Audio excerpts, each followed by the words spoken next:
Welcome to Women in Leadership Talk, where you'll hear from successful women who are empowering other women with their stories of adversity, resiliency, and success. And here is your host, Vicki Bradley, founder and CEO of Women in Leadership Empowered. Hello, everyone, and welcome to the Women in Leadership Talk podcast.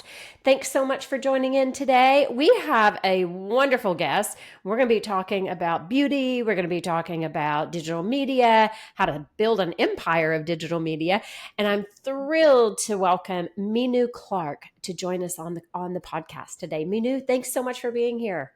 Thank you. I'm excited to chat. I love the show, and I think we're going to have a fabulous conversation together. Thank you. Likewise. And I'm excited to jump in. And audience, thank you so much for joining us. As always, if this episode resonates with you, do share it with all of your friends. Let us know how we're doing. I think you're going to hear some, pretty good trends, things that are happening in the beauty industry, but also talk a little bit about digital media and the importance of that. So let me give you some background on Minu so you know why I've invited her to be on the show. So she is the CEO of a company called Real Self. She's a visionary leader known for transforming digital media and driving explosive growth for global brands like Walmart, Meta, L'Oreal. I think there's a whole bunch of other ones that I saw. And she has over a decade at the intersection of pop culture and innovation.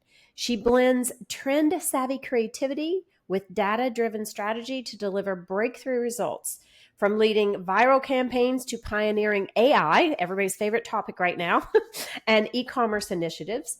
Her work has earned her recognition from Adweek, Ad Age, Cannes Lions. Like, her list of accolades goes on. And I think, didn't you just get nominated as a finalist for Future Leader?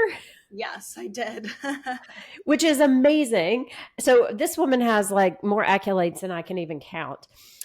She also was senior vice president at Paris Hilton's 1111 Media, where she oversaw 1 billion plus video views in 2023. She brings a bold culture-first approach to reshaping the future of beauty and wellness at Real Self.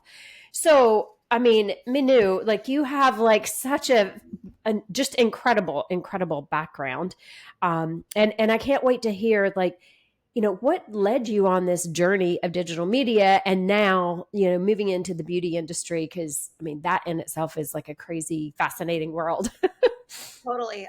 Since childhood, I've always loved pop culture and things that move an audience. I was a theater kid, big into performing arts. And in a weird way, that is totally what led me to a career in media. I think there's a lot of parallels between loving good storytelling and a beautiful narrative and marketing a brand. So even though it seems like a bit of a leap, I was a theater major in college, got my first job working for the Maury Povich Show, a reality TV show with I remember that one. A lot of paternity tests, a lot of drama. And I was doing social media for Maury because at the time, it was a bit of a new concept to leverage social media as a marketing tool, but it was really native to my age group and definitely a fixation in my personal life. So I brought that to the show and started learning how storytelling on social media and on the internet can really move numbers and move a business and almost create new fandoms and drive new audience. We were suddenly sourcing guests for the show through Twitter, through Instagram, through Facebook, and it started to become a real muscle for the business instead of this sort of peripheral, random emerging platform that a lot of folks weren't really totally sure what to do with. So I pretty quickly realized there's this exciting connective tissue between storytelling and crafting a narrative and digital first marketing, digital first companies. And that was kind of what initially piqued my interest and started this wild ride that I've been on. So that is kind of what led me to, a handful of other roles at media companies in New York City, from HuffPost to BuzzFeed, you name it. I've kind of run around town, dipping my toes in some of my favorite brands and learning more as I went along. But the through line has always been pop culture, storytelling, moving an audience to an action, to a reaction. That's just been what fascinates me on a human level. And I really Mhm. enjoy how brands can intentionally do that and like build a persona for an audience. Yeah. That's amazing. Like I was blown away when I saw how many views with your work with Paris Hilton, like a billion plus views. I mean, it used to be, oh, a million, a couple of million. Now we're like in these crazy numbers. And so maybe even if you just share an example, like what's been like, one of your, top initiatives where that's really driven that engagement with audiences. Yeah, I mean, I think in Paris Hilton's case, I had the luxury of it being Paris Hilton. So the ultimate foundational subject of all time to work with because she's so iconic and so famous and has built this persona for the past, few decades. But I think for me, authenticity is what sits at the heart of things Mm. going viral or things really taking off or resonating with an audience, especially young, digitally savvy audiences. They can really sniff out the BS. They can tell if you're force fitting a trend onto your brand or onto your Mm. celebrity persona. And I think for Paris, she is so authentically herself. Tapping into that and just amplifying it was really the sweet spot that worked for her to really grow her viewership on platforms like TikTok and Instagram Reels. So we just really almost took inspiration from who she authentically is as a human and layered that onto the trends that fit her and then didn't force the trends that maybe didn't. Didn't But work. I think the other piece of the Paris Hilton, you know, secret sauce or not so secret sauce is she's just so willing to embrace an emerging trend or try something. Mm.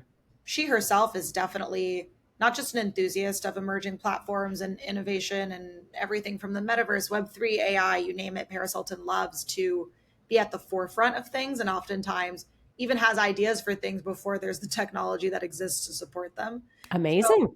it makes it easy to work with a stakeholder like that who's so willing to move with agility and velocity, given that the landscape is constantly evolving. Yeah, well, and hard to do that, right? Like, I mean, because it is accelerating so fast and, so many things coming at us. And, yesterday I was having a conversation with someone about AI and, it's kind of like, if you don't learn it, if you don't get it and get engaged in it, like you will be left behind. And so many people are becoming this was the quote the person said, like a dinosaur. Because even when the internet came to be, a lot of people resisted that, and so you have that resistance in AI. So that's phenomenal to hear that she's already ahead of what even might be next. So ahead. She is truly like unique and a unicorn in that sense.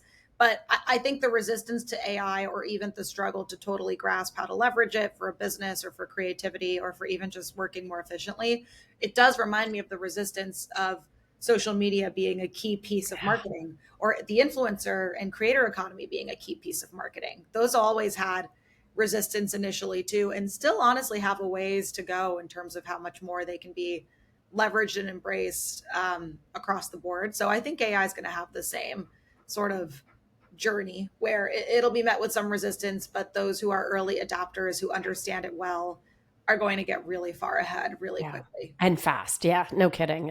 It amazes me how fast. Okay, so Paris Hilton, and then we move into this role as CEO of Real Self. So I'm curious about the name, number one. I mean, it's so simple and so authentic, but like I'd love to hear from you how you've made this transition and why. Like, I mean, I know you're still doing some of what you do, but why this role?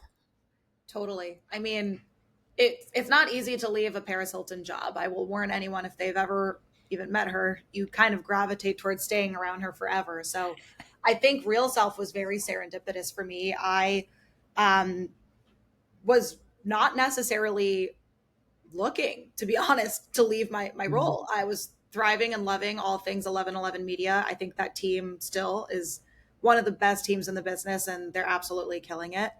For me, what intrigued me about Real Self was what it really stands for and how it empowers people, especially Mhm. women. I think the conversation around aesthetics and plastic surgery has always fascinated me. I've always been very celebrity adjacent working in entertainment. So you're around a lot of the storytelling that touches aesthetics and touches beauty Mm. and transformation journeys and before and after photos. So I've certainly always had the pop culture intrigue around aesthetics while not being any kind of medical expert. Mm-hmm. When I learned about Real Self and its mission and how, it's the number one consumer platform and destination for all things aesthetics, but it's really anchored in honesty and authenticity. We have women sharing their before and after photos. We have people weighing in on their lived experiences, going through a treatment or procedure that really changed their life for the better. We have some of the best doctors and education you can get to make sure you make a safe choice for whatever it is you're pursuing. And I think there's something really moving and powerful behind the aesthetics industry that can often sort of be on the surface looked at as vanity, but it's so much deeper than that. And Mm-hmm. I do think it's really amazing to empower people to feel more confident, to feel like they're living their best life, feel like their inner beauty can be their outer beauty. I love all of that messaging. And in particular, there is this pop culture shift around the conversation in aesthetics and plastic surgery that's gotten more and more open over time. You're seeing celebrities, influencers, public figures openly sharing their experiences, whether it's going under the knife with something really invasive or something small or a small tweak or a minimally invasive, non invasive laser, whatever it is. Everyone is sort of talking with this openness. And I think it's a great time to be in the space. It's a great time for Real Self to keep evolving and growing. And I was sort of like, wow, this industry fascinates me. I've always just, on the outside found it really interesting. And knowing there's this really big pop culture conversation happening around it, it kind of checked a lot of my boxes for the kinds of companies I like to work for and the kinds of initiatives I like to stand behind. Wow, I love it. I love it. And clearly, it had to be super enticing for you to make that move. Just the way you talk about 1111 Media, right? And so, um, I guess one of the things you said I think is so important about that connection with inner and outer beauty, and helping men and women really connect with that. I think that's so important. And I also think, when you were talking just now, I was thinking back, yeah, like even 10 years ago, it was a big secret if you had something done, right? And nobody wanted anybody to know. And now it's almost like a badge of honor that, yeah, I'm taking care of myself. I want to make sure I feel good about who I am and how I live out the next whatever. Because I know a lot of young women are definitely doing things earlier than, used to. It was always the older women that was doing it. So I love that. So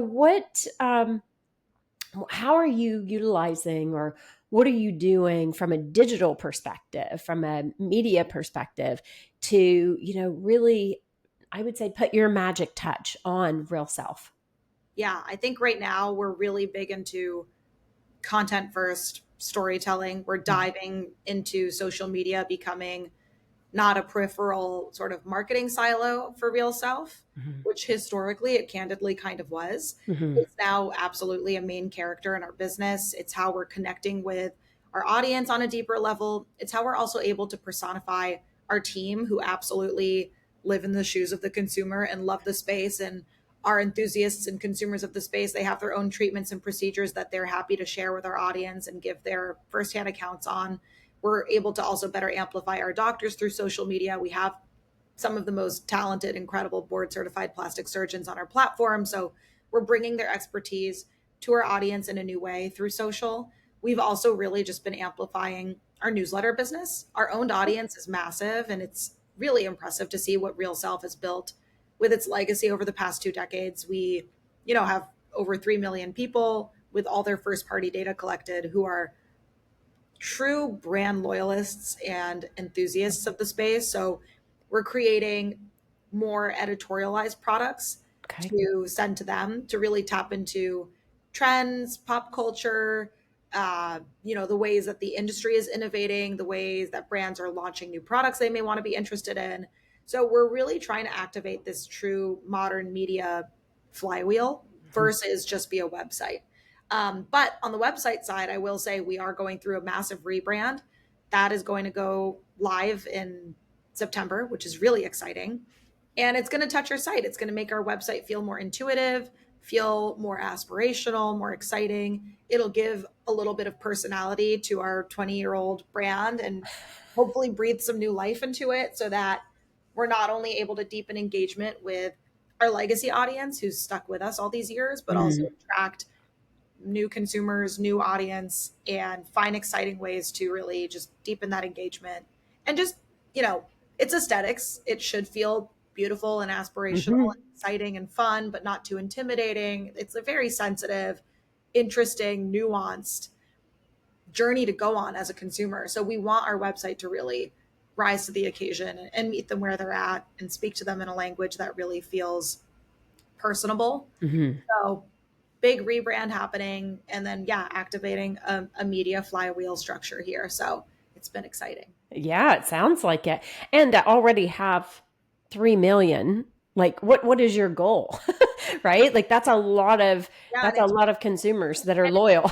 Totally. And it's growing at a clip, which is fascinating. So that audience continues to grow. And that's just our newsletter. We have even more coming to our site through search, through social. We have tremendous traffic coming to realself.com. Our social is continuing to grow. So everything is kind of trending in an interesting and exciting direction. And we don't really know what our plateau or ceiling is yet, because a lot of these are somewhat newer focal points that we're putting a lot more resources behind than we ever have. So it's very, very exciting. It sounds great. So when you think about from a social perspective, like and sorry, I'm going to put you on the spot, but what's your favorite platform? Like where do you really feel like you can engage with audience?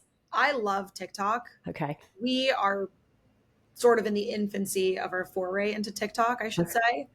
I find TikTok really shapes the sense of humor, the lingo, slang, music, dances, like products. Things can really soar on TikTok, and in ways that are really so content first that they're not high production, they're not big budget. You don't have to be the most famous person for something to take off on that platform. It does really just intrigue me. And it has its own little subculture. TikTok humor and the comments section is very TikTok specific.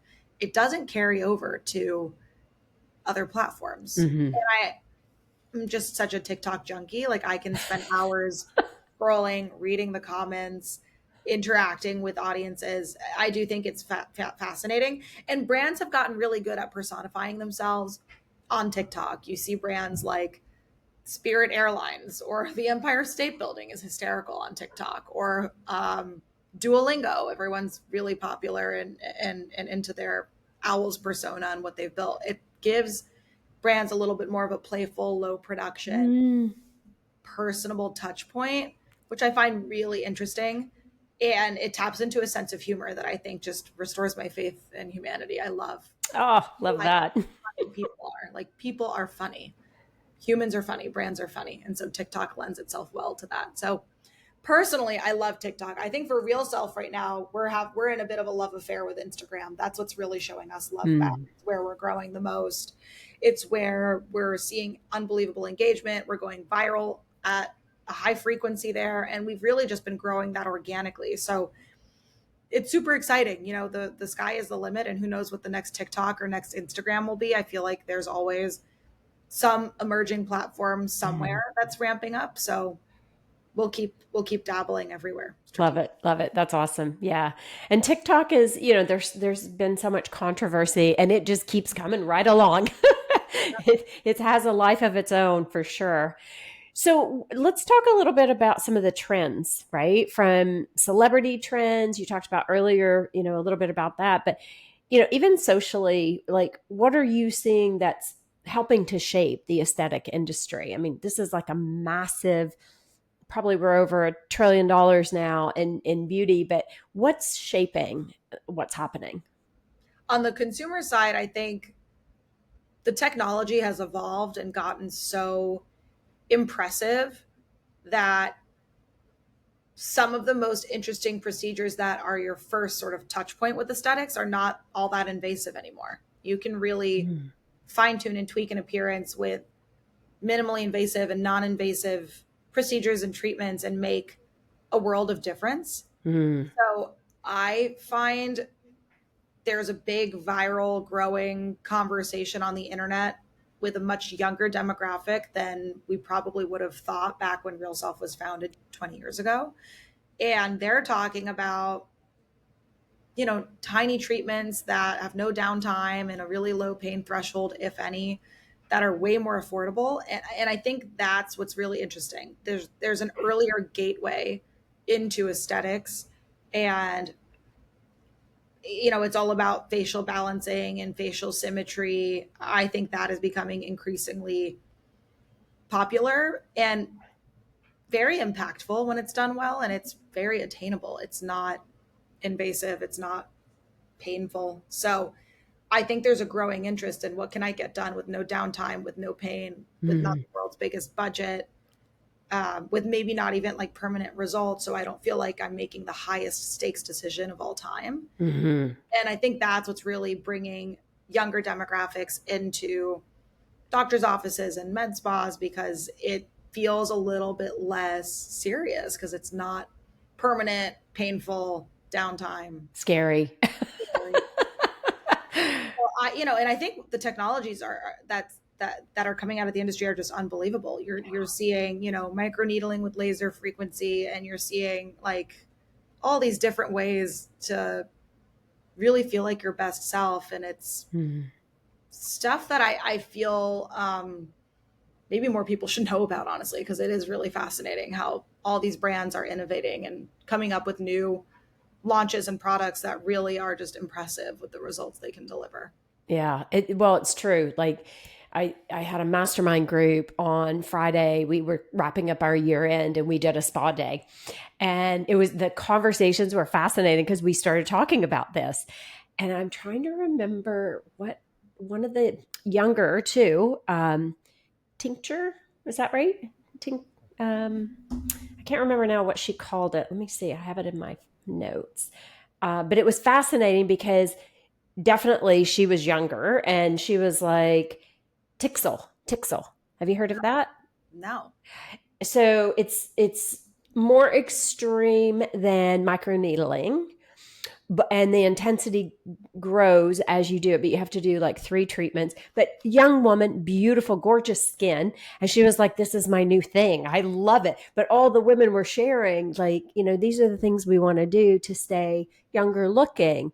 And when you feel good, you can see the confidence rise, right? And to your point, you don't have to do things that are super invasive. And what would be your favorite when you think about treatments that are being done now or enhancements? Like, what gets you the most curious?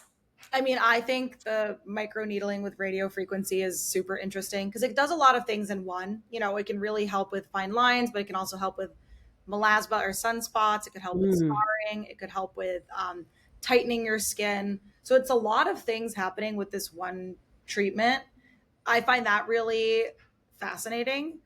But I mean, candidly, I'm like a pretty basic girl. Like, I love a little lip filler. I love a little facial balancing. I love a little, Botox or Jeuveau or whatever toxin of your choice you want to, have like a wrinkle releaser opportunity. So I love all those things. It's endless. Like, there's just so many ways to sort of dabble in the space. And I think it's finding what feels best for you and like good for you, what makes you feel good about yourself, and what do you want to spend your money towards. I mean, none of it is all that cheap, so you need to Mhm. really be strategic in what you feel comfortable doing. But some of the tried and trues are still so great. All the neurotoxins, the things that just stop you from creating expression lines and wrinkles, I mean, those work, and those are unbelievably powerful, and using them in ways that are different, like putting a little in your chin or using a little bit for a lip flip. It's fascinating. Yeah. Okay. I love it. Love it. And those are all good tips. So, audience, go check out real self and see all the different things that you're going to learn about and how you can just enhance. You don't have to change, but just enhance things that you want to enhance. So where, what do you feel like consumers are demanding even more than what has been in the past? I think honesty and like really unfiltered results in education. Kylie Jenner the other week shared who did her breast augmentation and how big her implants were and what style she went for. And the internet kind of blew up around that because people are so thirsty for honesty. Mm-hmm. Stop pretending you didn't get something done. It's not shameful is it shameful to go to the gym or see your therapist for your mental health? It's not shameful to take care of your skin or to want to feel confident either. And so I think there's a huge shift around sort of no BS honesty in the industry, which I'm like, great, because real self is exactly that. So I'm thrilled that that is where I feel the consumer conversation is heading. And I don't blame them because on a human level, it's true. You don't want beauty standards that are enhanced or created through a treatment to not be spoken about truthfully because it creates almost like a complex for people. You think that something is natural when it's not. It's a little enhanced or there's a nip and tuck somewhere. I think being honest about all those things and not shameful but really almost proud and celebratory is healthier and more authentic and allows for everyone to understand, okay, this celebrity or this creator or this public figure looks this way because they did X, Y, and Z. They're probably also naturally gorgeous, but all these things enhance how they look. So don't conflate that with thinking there's something wrong if you're not able to look that exact way. Certain things are just so fine tuned through aesthetics. And I think that's amazing, and embrace it and learn about it, educate yourself, and then safely decide if you want to or don't want to do it. Yeah. Yeah.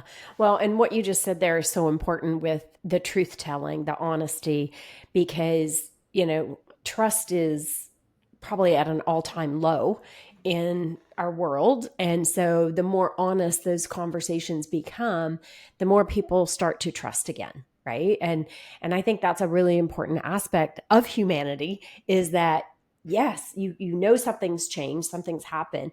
Talk about it.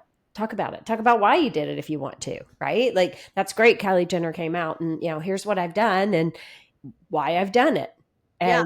And And literally, here's the doctor I saw, yeah.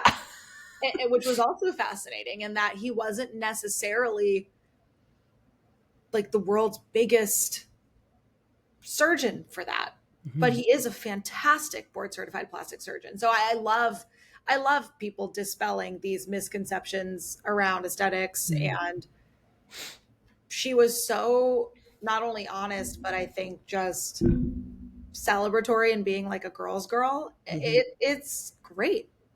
That authenticity really resonates. Yeah. Love that. Love that. So what about for you? What's next for you? Career wise or life wise? Both. I mean, you've got an incredible career and so, how are you balancing, and not balancing as in 50-50, but how are you maintaining life along with that busy career? I think that is something I'm still definitely actively working on, maintaining life. I love my career and I love real self. I'm so fixated on all things real self. I find that I'm living and breathing it. I mean, our new branding hasn't even gone live, but I have posters of it are at my feet. They've been there since last year. My phone and computer background are our new branding. I'm like living in it like a weird serial killer with all these real self posters in my apartment. I really live and breathe this place right now. And I think for me, what's next is taking real self to like a completely new height. I don't think real self is at its highest potential yet. I think the aesthetics industry is booming. The conversation's completely different and in a good way. And our product, our brand, our presence on digital has so much room to grow and is showing so many signs of growth. So I'm just excited to kind of blow this up. I really don't think there is a better resource for aesthetics. There's nowhere better to research your surgeons, your treatment, Mm-hmm. your brands. Nowhere better to read reviews, nowhere better to look than Real Self to look at before and after photos. I mean, there really is not a bigger and better encyclopedia than us. And that is so powerful, that legacy. So I'm just excited to amplify it, blow it up, make it the biggest it can possibly be. I think our rebrand is going to really open doors for us, and that'll kind of mark this official new chapter probably in a lot of ways for our audience. So I have all eyes on that. Nice. And when is the new brand going out? September. September. Okay. Fall, just after back to Yeah. school. School just after Fashion Week in New York. We're going to mark the occasion with a big event in New York City. It's going to be just unbelievable. And I think it's really going to show that aesthetics is an extension of pop culture. It's a Yeah. piece of this ongoing zeitgeist and conversation. And I'm really, really excited for our audience to see it. Oh, terrific. Terrific. Well, I can feel your passion and your successes in the past. If that's any indication, I can only imagine what's going to take place. I do want to go back just quickly to, you said you were still working on how you get that balance. Just Yes. what are some of the things that you do, right? Because I mean, we've got 50 plus countries listening into this conversation and asking that question, like, tips. What do you do? How do you have life outside of work? I definitely lean into workout classes as my safe space. I'll put my phone on do not disturb and go to a class after work to force myself to stop working, or before work. So I start my day with like a moment of Mm. quiet. I was at a Pilates class directly before this. It was lovely. Didn't have any device ringing or pinging me. Mhm. So I love taking advantage of waking up early and having those moments pre-work or post-work. I do think it's hard, right? Like, it's my first year as CEO of Real Self during this very transformative inflection point for the business. Mm. So the balance ebbs and flows. There's moments where I'm really being good about it and moments where I'm being pretty terrible. But I think taking vacation and not being afraid to take time off is a good way to really force the Mm. balance. So if you're really grinding and you're putting in a lot of hours, at least know you've set like a light at the end of the tunnel to take a couple days off, travel, or be with family, friends, loved ones. That is kind of what I'm learning is my rhythm in this role. Okay, I will nice. work a lot, but then I will take a few days off so I can have a breather. And it's how I'm able to kind of sustain this level of responsibility, Yeah. frankly. But it also encourages my employees to really use their time off too. If you're not doing it at the top, it creates a really weird internal culture. And when I joined Real Self, I changed a lot of our time off policies for the company. I rolled out unlimited time off. I gave them way more holidays off. We do summer Fridays now. We only go into an office 2 days a week. I really created balance on purpose because we're working really hard. So Yeah. you need that balance to recalibrate your brain. Love that. Love that. And so when you were talking about you've changed policies, you've made sure it's very humanized, that people are getting time off, and how is that impacting creativity at Real Self? I think it's better, honestly. I find having those breaks or having those moments to experience life or what inspire great ideas, being able to step away and come back with fresh eyes really helps. Yeah. I've even seen it go the other way around where a teammate takes time off, and while they're away, the team is able to think about something differently. And then the teammate comes back from vacation and things have improved. That definitely happens with me. I'll go away. Everyone has like a breather from me and my antics. And then I come back and they're like, oh, yeah, we figured all these different things out while you were gone. And I'm like, great, I'll go away again. And again and again. Well, I think it's a two-way street. Like, not only is it a great breather for the person taking the time off, but the team that has to sort of sub in or carry and support whatever the workload is while someone's out has a unique and different perspective during that time too. So Yeah. it's really beneficial. And a lot of my team are young parents or have pets. It's just hard to not have those holidays and those breaks and those moments and the freedom to do it. So we're very trusting, and we allow them to Yeah. have that. That's terrific. And to your point about bringing those different perspectives in, that's so important. And so many companies rule more from an authority perspective, and the messages we don't trust when that happens. And I love what you just shared about we trust our people to do, the job that we've hired them to do. Personally, I see when I've taken that downtime, creativity is so much better. And we think sometimes, oh, we just have to do the grind, we have to work, and you do at certain times, to your point. But then other times it's like having that rest, making sure that you are self-compassionate, that you're taking self-care very seriously. Yeah, I mean, we preach it to our audience about, take care of yourself and do all these things. We need to look rested and feel rested too. And ultimately, I really do think it's really easy to burn out. You can burn out pretty quickly, but the recovery is long. So I would rather everyone have balance. I've certainly experienced burnout. I've done it too many times to myself. So when I came here and knew I had the power to create policies that would kind of protect people from that and encourage more balance, I was really excited to do that. Nice. Love it. Love it. And what do you think your team would say about you? So you've been there a year now. How would they describe you? They would say I have like an OCD level attention to detail. And Okay. then I think also, honestly, I talk to my team in a very peer to peer way. I don't have like a work persona and then this podcast persona and then the Mhm. persona my family or friends get. I'm annoyingly consistent. It's the same Love it. personality every time. And so I think from a work perspective, I think the CEO title is kind of hilarious because people assume it means you act really like buttoned up and everything's always great and everything's perfect. But I go into one-on-ones with my team and they're like, "How are you?" And if it's like a shitty day or something happened, I'll tell them like exactly what is up, the good, the bad. I'll talk very vulnerably about how it's not easy to have this type of role. So Mhm. I hope they would find me pretty unfiltered and honest because I am. Um, and I think that's definitely a departure from previous leadership, from what I can tell. But I've always loved that. My parents raised me and talked to me like a peer most of my life. And I Mhm. was a pretty well behaved and responsible kid. And I like giving others that same type of, again, like peer to peer respect when I Mhm. address them. So I bring that into work a lot. And I think I mean, I curse a lot in meetings. I'm humorous.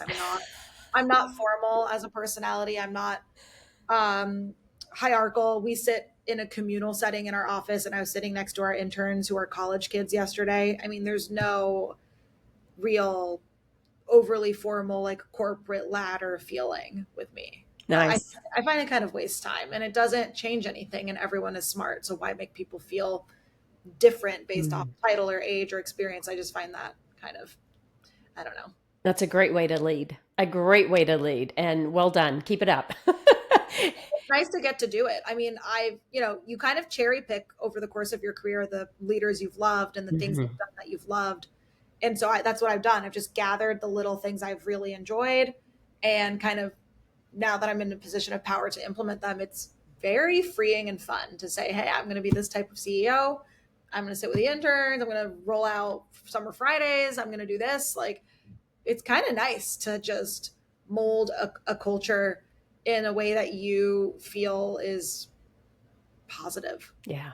Well, and that attracts great talent to you as well, because people know that yes, we're going to work hard when we have to work hard, but we get to play hard too. And when you know that, that makes such a difference in how you feel when you wake up in the morning, right? Like if you're waking up and looking in that mirror going, I can't wait to go in today, if it's an office day, or oh my God, I have to do this again. Like when that's happening, it's time to make a change. So Yeah. good for you. That's terrific. Awesome. Anything else that you would like the listeners to take away with them today?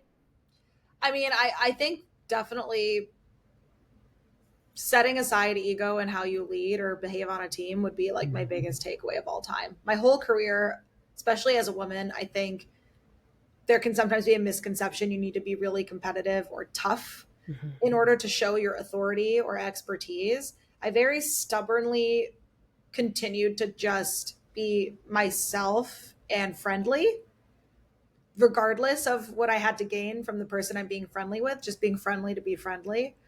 And over time, it shakes out to be a really good decision to be a good person. So I would say, like, putting egos aside, treating your coworkers the way you would hope they would treat you, or your direct reports the way you would hope your own boss would treat you.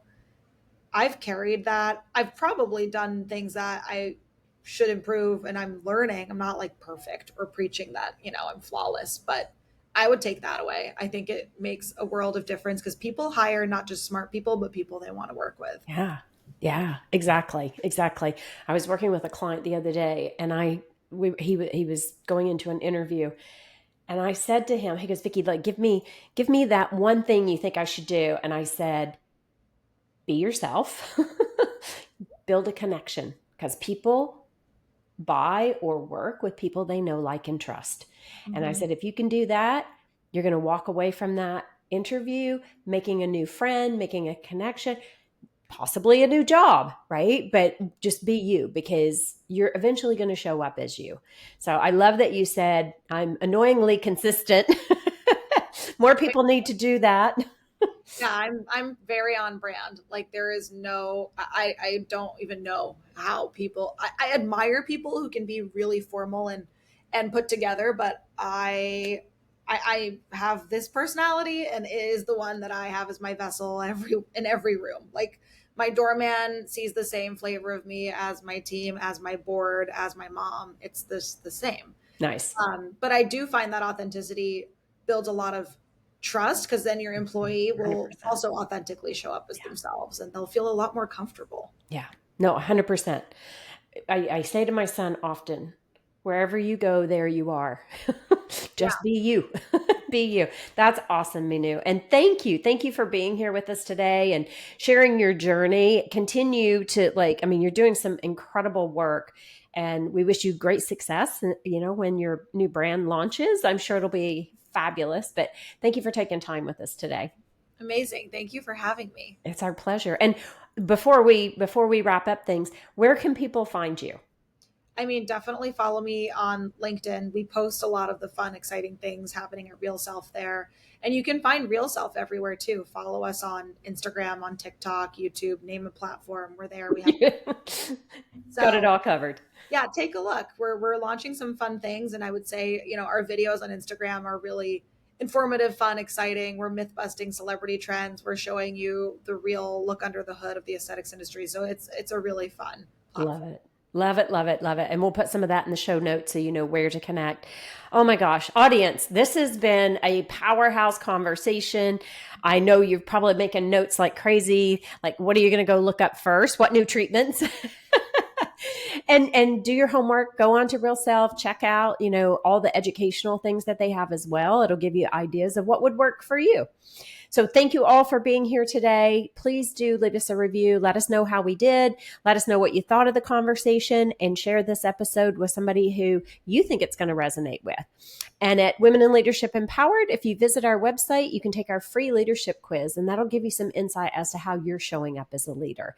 Minu is a great example here of how to lead authentically. And we need more people who are doing that and really humanizing leadership. So Minu, thank you so much again for being here with us, and continued success. We'll be cheering for you. Thank you so much. Take care, everyone, and we'll see you on the next Women in Leadership Talk podcast. Thank you for joining us for WIL Talk, sponsored by Women in Leadership Empowered. To learn more about our programs, please visit www.willempowered.com. We look forward to seeing you in our community.